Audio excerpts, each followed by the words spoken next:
الرحمن الرحيم الحمد لله رب العالمين الصلاة والسلام على أشرف الأنبياء وسيد المرسلين حبيب قلوبنا وشفيع نفوسنا أبي القاسم المحمد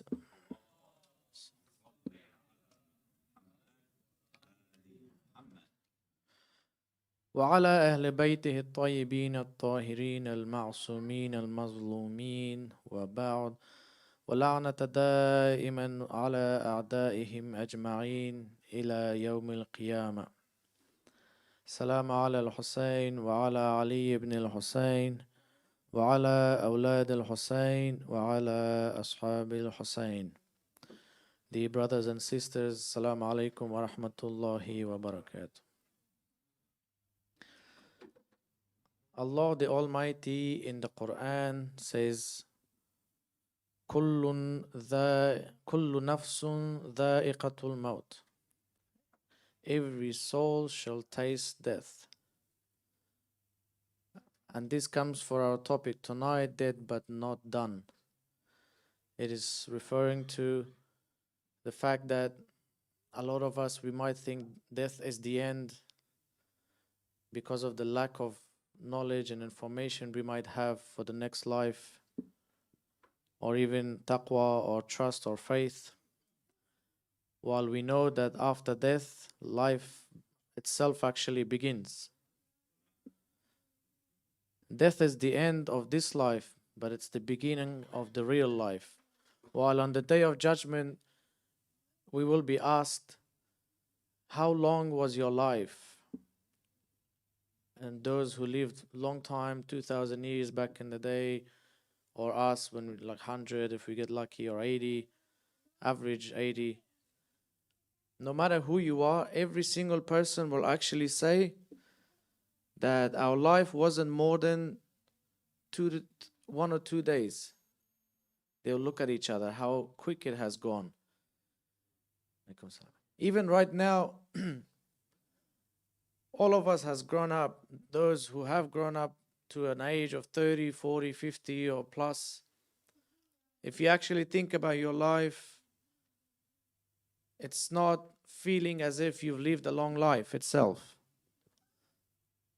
So on the day of judgment, it will be the same thing. There is 3 ways that a person gets their soul taken out. The soul excretion is done not just by the angel of death. The angel of death has angels working for him as well, taking all the souls. That's how it's possible that millions of souls get taken on in one night. For example, when there's a bomb explosion or the COVID crisis we had, people were dying every single day in thousands. And that's why these angels are the ones that are appointed. They go and take the soul. Then there's another level where the angel himself, the angel Israel, comes and takes the soul of only 2 types of people.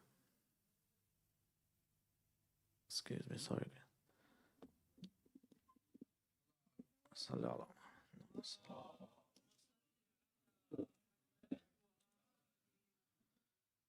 So those 2 types of people are either believers, really good believers, or really bad disbelievers. That's when the angel Israel comes and takes their soul.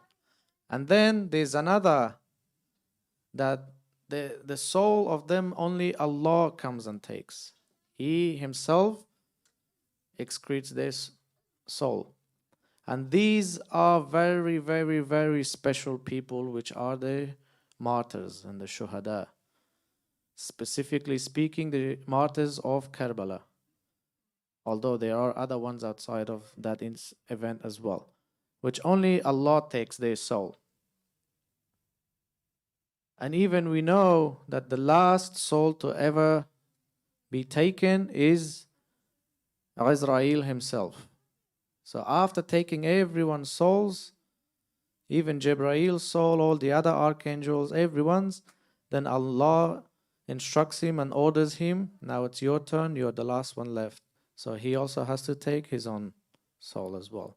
That's what it means by every soul shall taste death. Even the angels are not exempted from this. Only Allah remains, and that's it. Every single creation there is, they'll live and then they'll depart. That's it, wherever they're supposed to. Why is death so important to talk about as well? One of the important things is that it brings khushu, or presence of the heart in the prayer. So in order to bring that presence of the heart in the prayer, it's to remember death. That's the one of the keys. And remember and pretend that it is your last prayer. Every time you pray, think about it, that it could be your last prayer.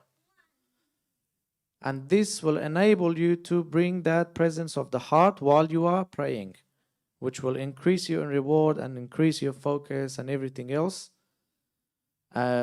results in the acceptance of that prayer. And we have to understand that with death, we don't need to worry about the worldly life, the temporary life. This also shows us how valuable this life is in terms of making sure we do the right thing. Not valuable in terms of that we have to make the most of it. No, it's the fact that we have to do the right thing, not to miss a single moment of it, not to waste a single moment of it. Amir al-Mu'mineen alayhi salam says that this world is not worth a single tear. It's not important at all, but we still have to make use of it. We still have to have something to take to the next life. We need to have something, because the only thing we can take is our deeds. We can't take anything else. Our families, our relatives, our wealth. The Surah Shura in 89 and 88 and 89, it says that no wealth or your sons, nobody will benefit you. Nobody will be able to help you except for the person that presents himself with a pure heart. It's like studying for an exam. If you don't study for it and you go sit the exam, most likely, high chance you're going to fail it. So we have to study in this life. By studying, I mean gather all our deeds, do the right thing, make sure that we are getting every single information we need in order to be able to take the exam of death. Because death, a lot of us think that we're going to die, and all of a sudden, what's going to happen is the angel comes and asks you, who's your Lord, who's your Prophet, who's your Imam, and that's it. No. The first night of death is an interrogation. They interrogate you. And if you are a believer, it will be the most easiest thing. Or if you're a disbeliever, it's going to be the most longest and the most harshest thing that you've ever faced in your life. That's why I brought up the first topic of the night and on our first night about knowing Allah, because it will get questioned. The reason it was a long topic, because they don't ask you who is your Lord and that's it, and you say Allah. They say, who's your Lord? If you say Allah, you get it right. They'll ask you, how did you come about finding out that Allah is your Lord? Same with the Prophet. How did you get to this point? What makes you prove it? Same with the Imam. You have to be able to know these things. We're just worried the fact that can we even say that one word, Allah, or the Prophet's name, or the Amir al-Mu'mineen's name. But no, we have to be ready for more. But the good news is, especially for the Shia, you get a lot and a lot of help, not just from your good deeds, but because you chose Wilaya, you put the Hubb of Ali in your heart, this will really smooth things out. Most of the time, you won't even have to face this interrogation. The imams will come, take your hand and tell the angels, you don't need to question this man. He's okay. He's with us. He's got a VIP ticket, if you want to call it. So that's why it's also important to be a believer, because it really helps you in the grave. It lights up your grave. Not just being a Shia, but things with your parents that we talked about. Being kind, even to other people. Kindness lights up your grave. It helps you guide. All your deeds will be presented as sort of figures and individuals. And you also get to see the lights in your grave. The light of prayer will be there. The light of zakat will be there. The light of Hajj will be there. For example, all these good things, there will be lights. Just in case something were to happen to you or some danger comes, these lights will protect you because you followed them correctly. Then the biggest light that protects these lights in case they're not able to is the light of Ali ibn Abi Talib alayhi salam. That's the wilaya of Imam Ali alayhi salam. That will be the biggest light on top of, because you're laying down, be on top near your head. So we are really fortunate that we do believe in the wilaya. Makes death easier. And as a believer, I want you to not be scared of death. Look forward to it, but work towards it. The narration says Shia of Ali is not scared of death.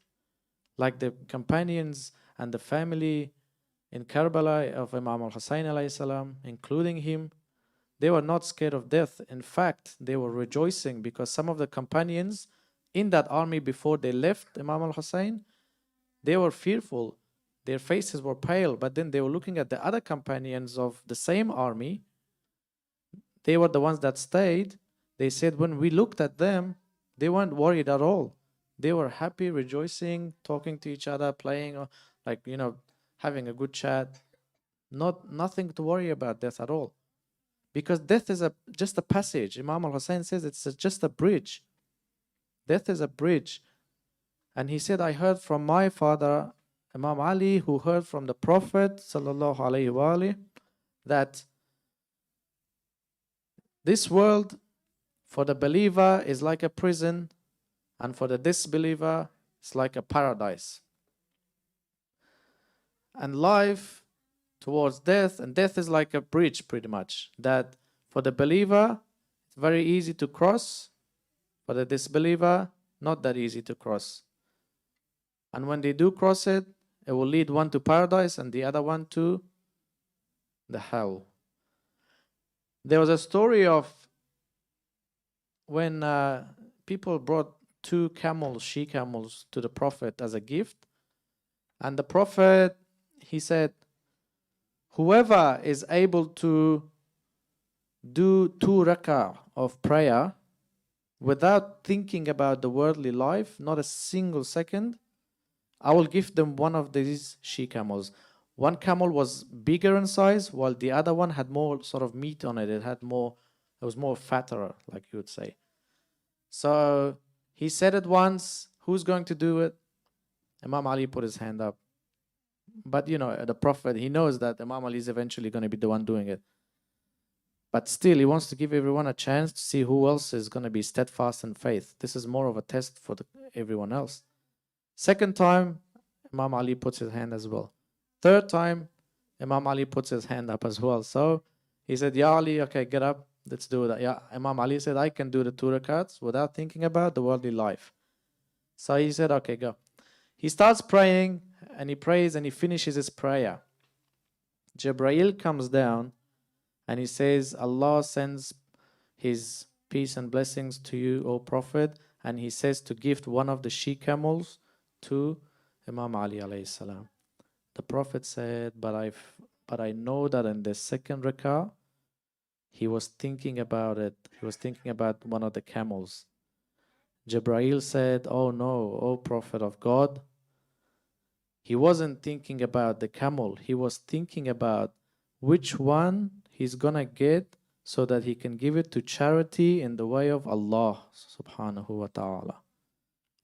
So that itself is not thinking about the world. He was thinking which to give it to charity, give it away. Because they don't keep anything for themselves, whatever they get. These narrations are more for us to learn lessons from.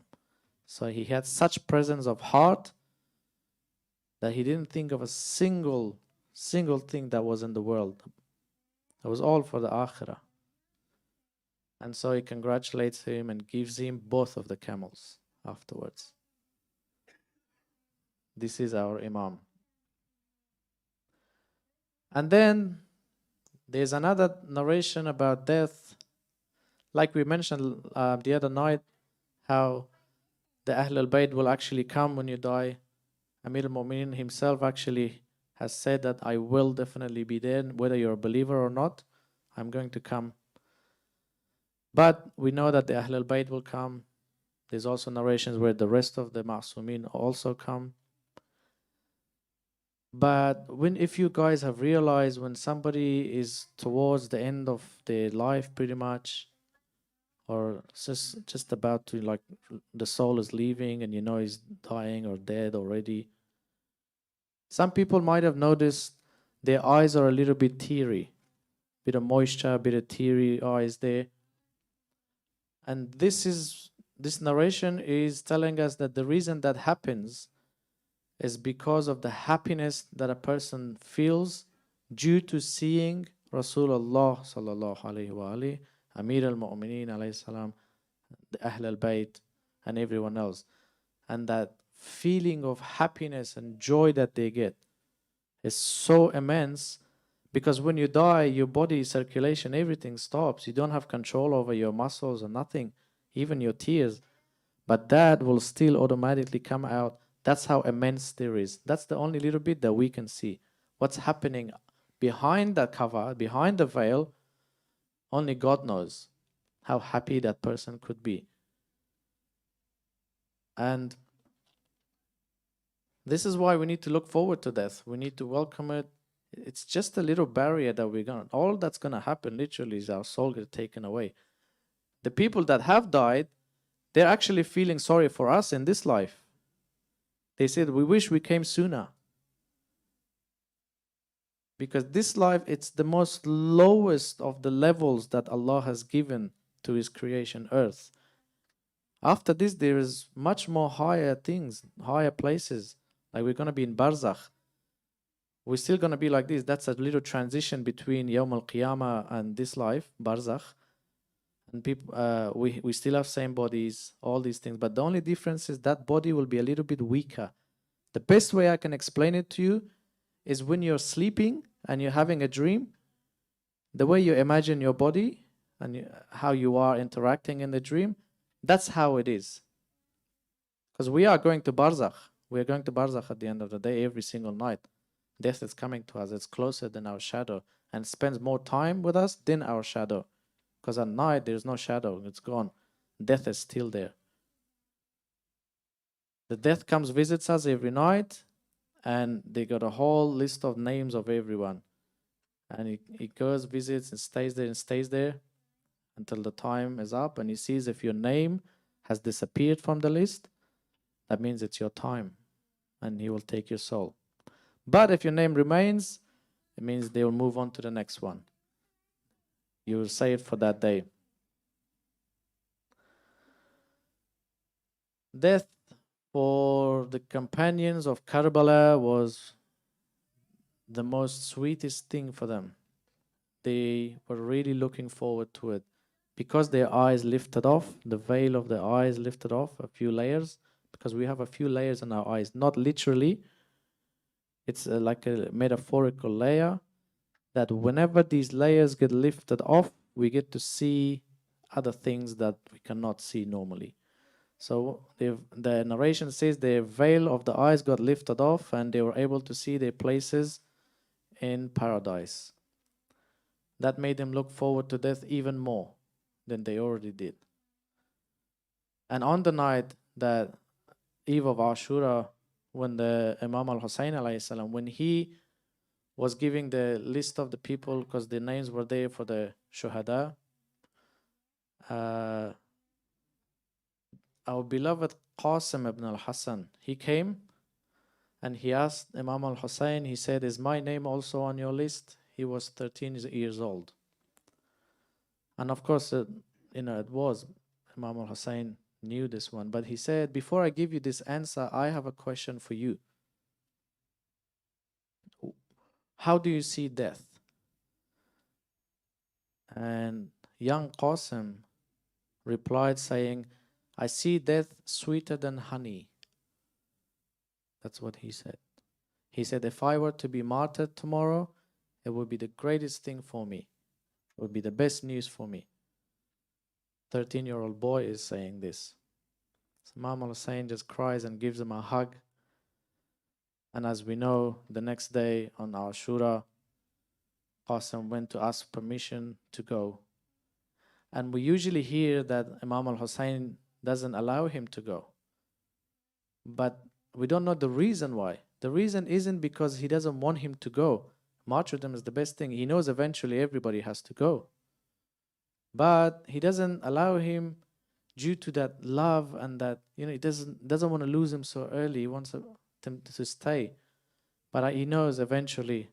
So he insisted, and we know the letter of Imam al-Hassan to Imam al-Hussein that he told Qasim to give this to your uncle on the day of Karbala, and that he said, I cannot be there, but I sent Qasim to represent me on that day. Basically, that's what the letter said. Even in his will, Imam Hassan wrote to his son Qasim and says, you better not leave your uncle alone in Karbala. So that was one of his will as well. So Qasim, because he's so young, he couldn't fit in the clothing of the, they're all adult sizes, they're large size, because they don't usually go to fight at that age. It's not wajib. They're too young. So eventually they managed to put on some clothes, and he tied the rope with the armor around him. And because the helmet wouldn't fit his head, so they put a turban and then they put the helmet on top.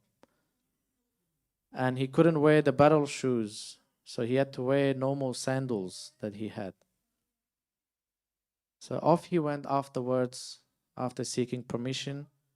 Yes, they could still go, but he said, I don't want history to be recorded to say that I did not ask the permission of the Imam of my time before going into battle.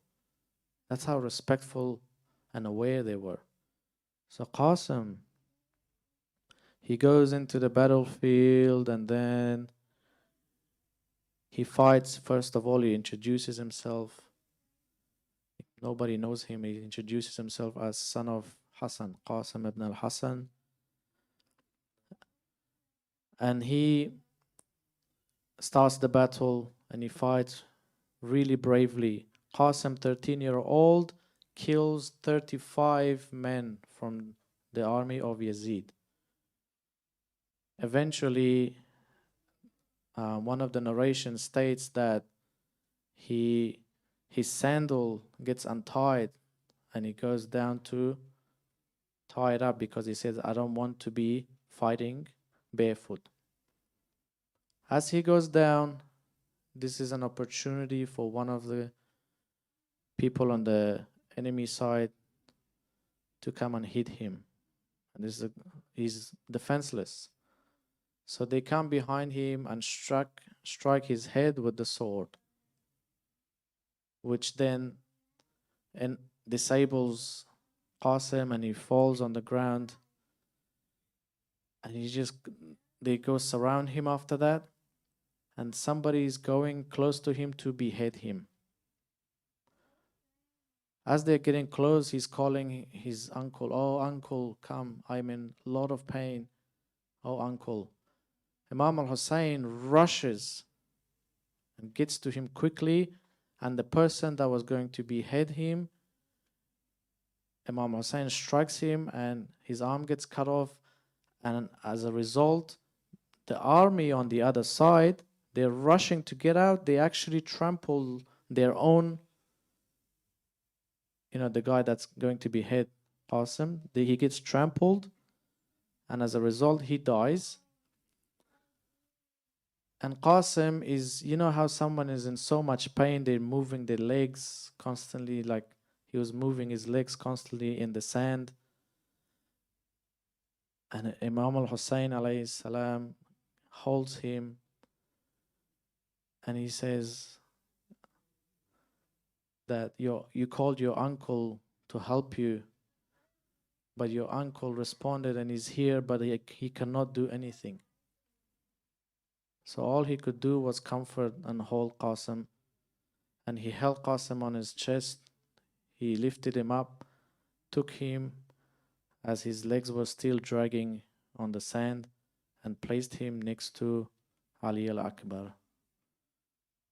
And Ali al-Akbar, as we know also, he was the first from the family of Imam al-Hussein to ask permission to go into battle. The woman wouldn't let him.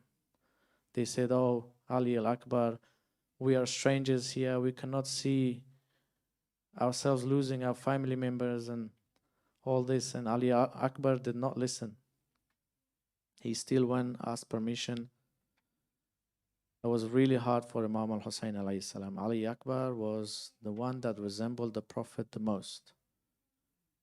Not just the way he looked, but the way he acted, the way he spoke. He said every time we missed the Prophet, we would look at Ali al-Akbar.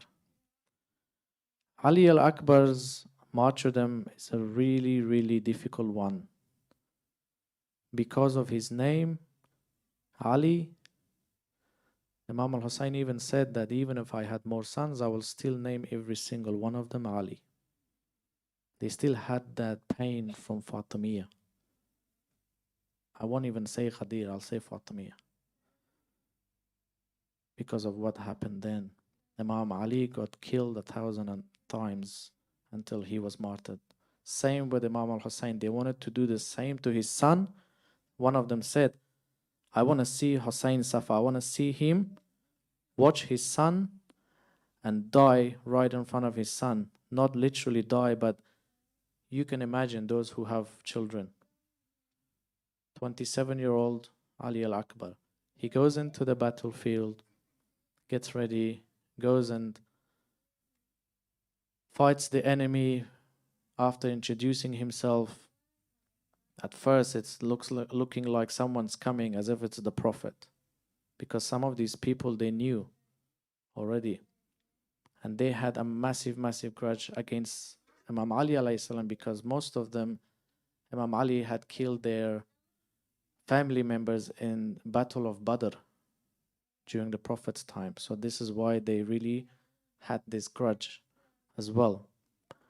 So when Ali al-Akbar goes, he goes and fights bravely and kills 120 of the enemy's side.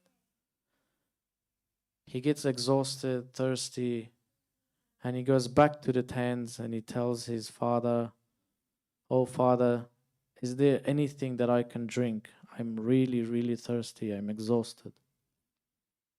Imam al-Hussein alayhi salam, he has obviously nothing to give. So in an intense moment, he gives him his tongue because of some moisture there, just a little bit of temporary. And he takes his ring off and tells Ali al-Akbar to put this in his mouth, because metal, when you put it in your mouth, it creates a little bit of that saliva, and it's all right for a few seconds, I reckon, not even a lot. This is 3 days of being thirsty. 3 days. And so he returns back to the battlefield, Ali al-Akbar, and kills another 80. That makes 200. After 200, Ali al-Akbar is super exhausted. He's so tired and thirsty. They take advantage. Do you see how they're taking advantage of their weakness every single time they're defenseless? That's not how you fight. Fair. But anyway, they were all cowards for this reason. So someone throws an arrow, hits his body. That gets him to be weak. Someone else comes from behind and strikes his head with his sword so hard that his head literally opens. It creates an opening to his head. This makes Ali al-Asghar unconscious. He becomes unconscious and then he falls right on his horse slowly. He doesn't fall on the ground, he just falls on his horse. And the horse then becomes confused. Instead of going back to the tents, the horse is going amongst the enemy, right in the middle of them. They're surrounding him, and all of a sudden, Imam al-Hussein hears a faint cry, Ya Abata, oh father. His father rushes towards them, and as he goes in to get Ali al-Akbar, he sees that they've chopped off Ali al-Akbar's body, every single part of it. Imagine seeing your son, your beloved child, in this state, who has done nothing wrong, is thirsty. And he goes, and then Ali al-Akbar tells his father, oh father, the Prophet has finally brought me that glass of water that if by drinking it, I will be quenched forever. And he tells me that there is another glass for you, Ya Aba Abdullah. We are waiting for you.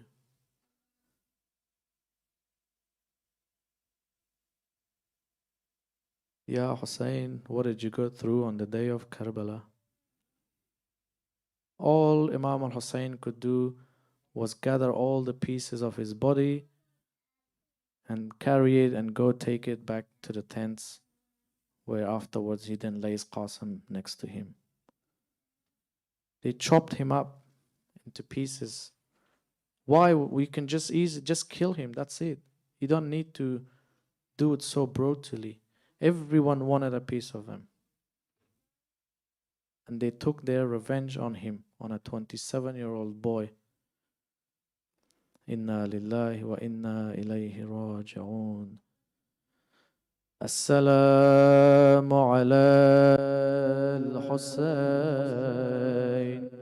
wa ala Ali ibn al-Hussein wa ala awladi al-Hussein وعلى أصحاب الحسين اللهم كن لوليك الحجة ابن الحسن صلواتك عليه وعلى آبائه في هذه الساعة وفي كل ساعة وليا وحافظا وقاعدا وناصرا ودليلا وعينا حتى تسكنه أرضك طوعا وتمتعه فيها طويلا برحمتك يا أرحم الراحمين. صلى على محمد وآل محمد.